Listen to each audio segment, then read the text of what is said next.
विज्ञान भारती जिला इकाई 12 हमारा जो विज्ञान भारती की जो रचना हमारे संघ ने की है, उसके पीछे की हमारी योजना ये है कि हमारा भूला बिसरा ज्ञान वापस समाज के बीच में हमारी ये संस्था लेके आई। इसका एक बहुत बड़ा अभी 2 साल पहले अभी कलकत्ता में विज्ञान भारती ने एक अंतर्राष्ट्रीय स्तर पर एक बहुत बड़ी संगोष्ठी की थी और 40 देशों से लोगों की उसमें उपस्थिति थी। संघ, भारतीय किसान संघ और विज्ञान भारती इसके प्रायोजित थे। मेरे को भी उसमें जाने का मौका मिला था और एक अतिथि संबोधन के नाम से 1 घंटे का संबोधन मेरा भी उस कार्यक्रम में था। विषय क्या था? बदलता हुआ जलवायु परिवर्तन, एनवायरमेंट, पर्यावरण का प्रदूषण, इसका मानव जीवन पर प्रभाव और इसका विकल्प क्या है, कैसे हम इस स्थिति को नियंत्रित कर सकते हैं, इसी के ऊपर वो मंथन था। हमारे संघ के बहुत बड़े अधिकारियों में जिसमें भैया जी जोशी भी थे और किसान संघ के हमारे डॉक्टर दिनेश जी कुलकर्णी भी थे। विषय कुछ इस तरह का था कि भारत ने एक विषय उस अंतर्राष्ट्रीय संगोष्ठी में रखा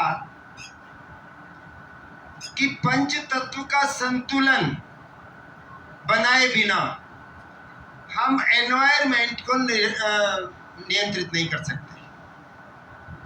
हम जानते हैं कि कोल्ड फ्लो गैसें हैं, ग्रीन हाउस गैसें हैं, इनका उत्पादन और इनका जो प्रयोग हमारे देश में इस समय हो रहा है, बहुत बड़ा नुकसान हो रहा है।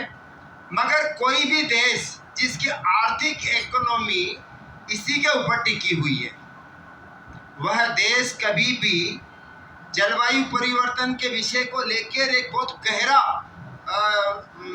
समाज के सामने एक विषय नहीं रख सकता। मगर भारत क्या है? भारत की आर्थिक इकोनॉमी कृषि के ऊपर टिकी हुई है।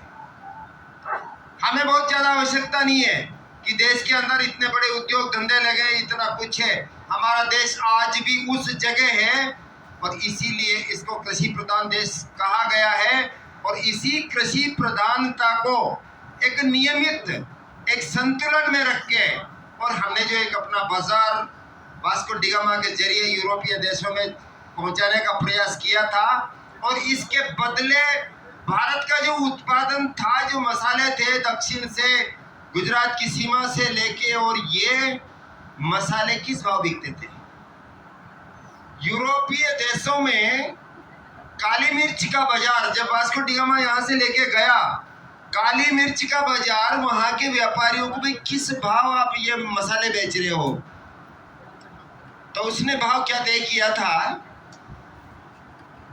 एक तराजू के पल्लड़ में सोने की अशर्फियां होगी और एक तराजू के पल्लड़ में भारतीय काली मिर्च होगी। अब इसके महत्व को समझ के यूरोपियन देशों ने ये सोने की अशर्फियां देना स्वीकार किया और हमारी एक श्रेष्ठ गुणवत्तापूर्ण उत्पादन के साथ जब ये बाजार यहाँ से कुछ बंजारे होते थे, वो इकट्ठा करते थे, जब ये यूरोपियन देशों को बिकने लगा, उसके बजाय सोना आने लगा, वह सोना सीधा किसानों के घर जाने लगा और जहाँ भी जाओ कर्ज नाम का चीज नहीं था। हर घर में गरीब से गरीब किसान के पास भी सोने की अशर्फियां मिलती थी। यही भारत सोने की चिड़िया। अब ये कैसे हुआ, कैसे संभव हुआ? हमारी कृषि क्या आज की है? भारतीय कृषि का पुरातन इतिहास 15,000 वर्ष पुराना है। जैसे जैसे हमारी धरती के ऊपर मानवीय सभ्यता का विकास हुआ, उसके साथ ही कृषि का विकास भी हुआ। मानव जैसे जैसे विकास करने लगा, थोड़ा आगे बढ़ने लगा, उसको कपड़े पहनने की सभ्यता आने लगी, कुछ खाने की सभ्यता उसमें आने लगी। ये कृषि का जो उत्थान हुआ है मानव सभ्यता से जुड़ा हुआ है। मगर हमारा कार्यकाल, हमारी शिक्षा का स्तर, नालंदा, तक्षशिला और इसके बाद सन 1811 तक हमारी शिक्षा का स्तर इतना बड़ा था कि इसके अंदर आज हम कॉलेज विश्वविद्यालय खोलते हैं, दूर जाते हैं, मगर 7,48,000 गांवों में से 7,48,000 गांवों में से 7,32,000 गांवों में उस समय हमारे भारत के पास स्कूल थे। और उन्होंने इसके साथ साथ क्या डेवलप किया, समाज से जोड़ा ये विषय, कृषि मानव अंग की एक विशेष चीज थी, इसको समाज से जोड़ा और ये समाज में संदेश देने का प्रयास किया कि महर्षि कणाद जैसे ऋषि ने एक मुट्ठी अन्न पहाड़ों से, जंगलों से इकट्ठा करके उसको गला के खाना और अपनी रिसर्च को सामने रखना। यही मुट्ठी अन्न महर्षि कणाद की रिसर्च का आधार बना। और उसके बाद क्या विषय सामने आया, आज क्या होता है, आज जब हम सत्ता में बैठे रहोगे, सरकार सत्ता चला रही है, कारण किसी वश उसके पास अनाज नहीं है या कोई कारण है, तो विपक्ष क्या चिल्लाएगा, अरे वाह आज रात को फला उस गरीब के घर पे चूल्हा नहीं जला। यही एक इश्यू बन जाएगा, उस घर में चूल्हा नहीं जला, चाहे उसको खाने की जरूरत है चाहे नहीं है, पर चूल्हा नहीं जला, ये सत्ताधारी जो पक्ष हमारा होता है उसके सामने एक इश्यू बन जाता है। मगर जब 60 के दशक में पाकिस्तान ने भारत के ऊपर आक्रमण किया, सोचा समझा षड्यंत्र अमेरिका का, वो इसलिए था कि अमेरिका की आबादी बहुत कम है, इस समय भी 14 से 15 करोड़ है, जमीनें जिसकी कोई सीमा नहीं, इतनी जमीनें उनके पास है, अत्याधुनिक टेक्नोलॉजी से भारी उत्पादन उनके पास होता है, वह भी दिक्कत नहीं है। आज अंतर क्या है, हमारे यहाँ पे अमेरिका का एक कैलिफोर्निया यूनिवर्सिटी से एक स्टूडेंट रिसर्च के ऊपर 16 दिन तक रहा था। हमने उससे पूछा, एग्रीकल्चर के अंदर बीएससी, एमएससी, पीएचडी किया, चाहे भारत से किया या दुनिया के दूसरे देशों से किया,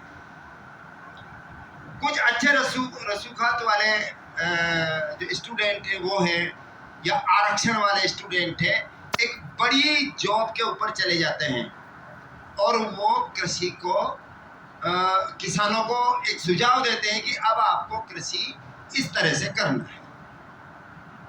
अमेरिका के अंदर क्या व्यवस्था है, उसका उत्तर सुन के मैं आश्चर्यचकित रह गया। उसने कहा कि एग्रीकल्चर में जो शिक्षा प्राप्त करने वाले लोग हैं, अब वो बीएससी किया, एमएससी किया या उन्होंने पीएचडी किया, जो लोग नौकरी लग गए वो लग गए, मगर जो नौकरी लगे उनका जो वेतन है उस वेतन के बराबर ही किसी किसान के बेटे ने एग्रीकल्चर में पीएचडी कर लिया तो भारत सरकार, अमेरिका गवर्नमेंट, उसको भी वो खेती कर रहा है, उसको भी वही वेतन देगी जो एक अधिकारी को, एक साइंटिस्ट को दिया जा रहा है। ये जो अंतर कृषि का इस तरह का जो उत्थान हुआ, तो सन 1965 में जब अमेरिका में इस तरह के गेहूं वगैरह को समुद्रों में फेंका जाता था, मगर ये देश चाहता था कि इसकी रेटिंग कम ना हो। बहुत प्री प्लान षड्यंत्र के अंतर्गत पाकिस्तान को उकसा के सन 1965 में जब देश के लाल बहादुर शास्त्री प्रधानमंत्री थे, उस समय हमारे देश के ऊपर हमला किया। अमेरिका का मकसद और ज्यादा नहीं था कि भाई पाकिस्तान भारत पे हमला कर ले या कोई और विषय कर ले। उसका मकसद इतना था कि जुमा जुमा भारत अभी सन 1947 में देश आज़ाद हुआ है, इसके पास अन्न की कमी है। हरित क्रांति भी उस समय एक गाहे बगाए कुछ चर्चा का विषय था, पर अनाज की कमी थी। उड़ीसा के कालाहांडी में अकाल पड़ा था, बंगाल में अकाल पड़ा था।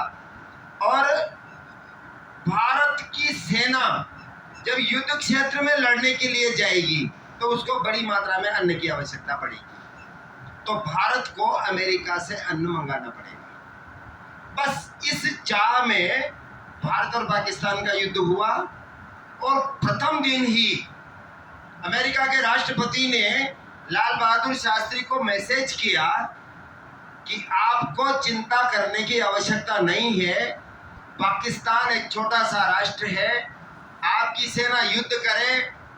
मैं मानता हूं कि भारत में अनाज की कमी है, मगर आपको डरने की आवश्यकता नहीं है। अमेरिका आपके साथ है और प्रत्येक सैनिक को 1 वर्ष तक अनाज की सप्लाई कर सकता है। यह जो एक टोंट वाला विषय कि भारत के पास अनाज नहीं है और भारतीय सेना को अनाज चाहिए, अमेरिका आपकी सहायता करेगा और उसको अनाज देगा, यह शब्द एक स्वाभिमानी प्रधानमंत्री को इतना नागवार गुजरा तो उन्होंने अपने मन से तुरंत एक शब्द रखा, देखो मेरे देश का किसान इतना खुदगर्ज नहीं है कि मेरे देश का जवान भूखा राइफल लेके सीमा पे लड़ रहा है और वो भरपेट रोटी खा के घर पे सो रहा है। हमारे यहाँ सनातन संस्कृति के अंदर उपवास की व्यवस्था हमारे भारतीय तंत्र में पहले से की गई थी और इसका ये कारण नहीं था कि हमारे पास अन्न नहीं था इसलिए की गई थी। ये जो विषय था, इसलिए मेरे देश का किसान एक टाइम खाना नहीं खाएगा मगर अपने जवान को वो अन्न देगा, और तुम्हारे जैसा ये सड़ा गला गेहूं हम किसी भी हालत में हमारे उन जवानों को खिलाने के लिए नहीं देंगे। वो दो टूक शब्द थे। इसके बाद ये विषय मेरे को इसलिए पता, मेरी उम्र बहुत छोटी थी,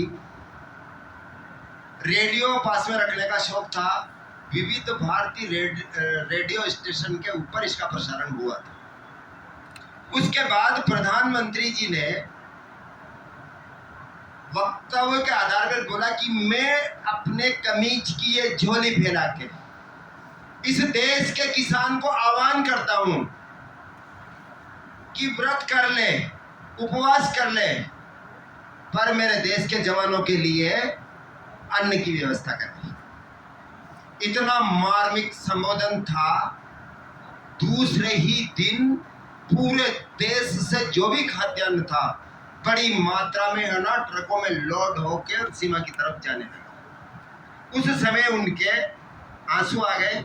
युद्ध ज्यादा नहीं चला, 18 से 20 दिन चला, पर उस समय जब युद्ध समाप्त हुआ वीर राष्ट्र को संबोधन किया। मेरे देश का जवान सीमा पे लड़ रहा है देश की रक्षा के लिए।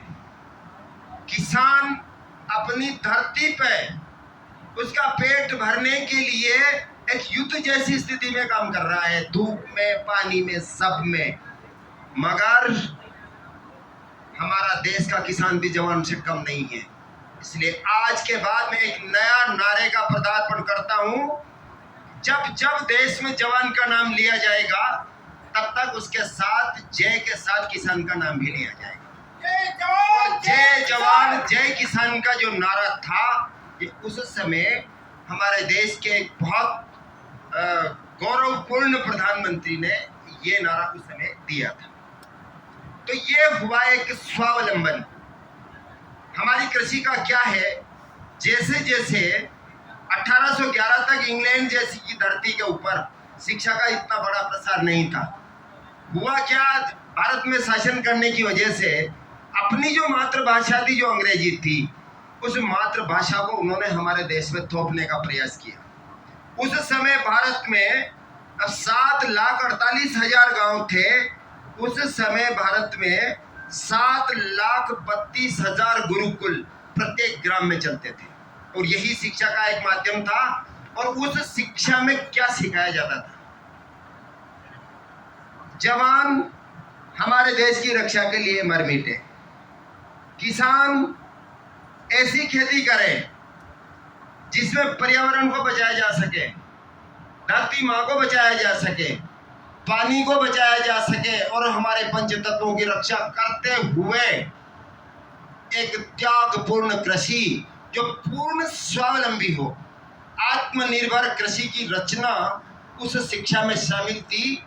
और उसके बाद उन्होंने ये भी प्रश्न रखा, भारत का किसान के लिए कृषि उपासना है और अन्न ब्रह्म है।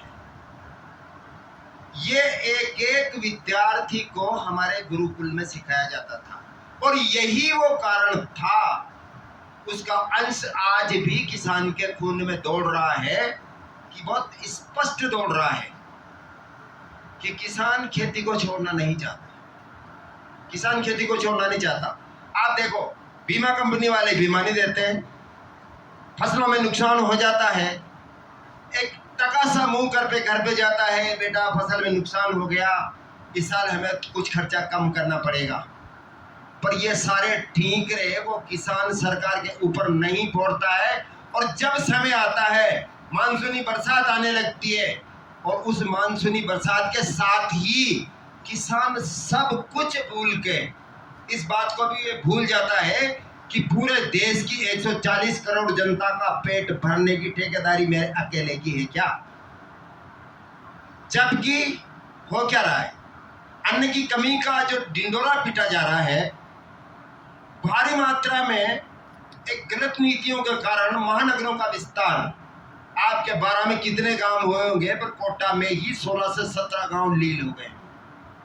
हर महानगर का फैलाव, गांव खाली हो गए। मैं पंजाब के प्रवास पे गया था, आप आश्चर्य करेंगे कि गांव के गांव इस तरह से उजड़ पड़े हैं कि जहां पे बड़े बड़े महल जैसे मकान है ना, जो खाली पड़े। गांव में कोई नहीं रह रहा है। जो व्यक्ति गांव में नहीं रह रहा है वो खेती करेगा क्या? वह महानगरों में जाके चला गया। खेती हमें लीज पे देना पड़ रहा है और लीज के ऊपर देने से हर लीज पे लेने वाले का अध्ययन क्या होता है, जितना हो सके इतना इससे खींच लिया जाए। यूरिया 10 किलो बीघा का देना है तो वो भी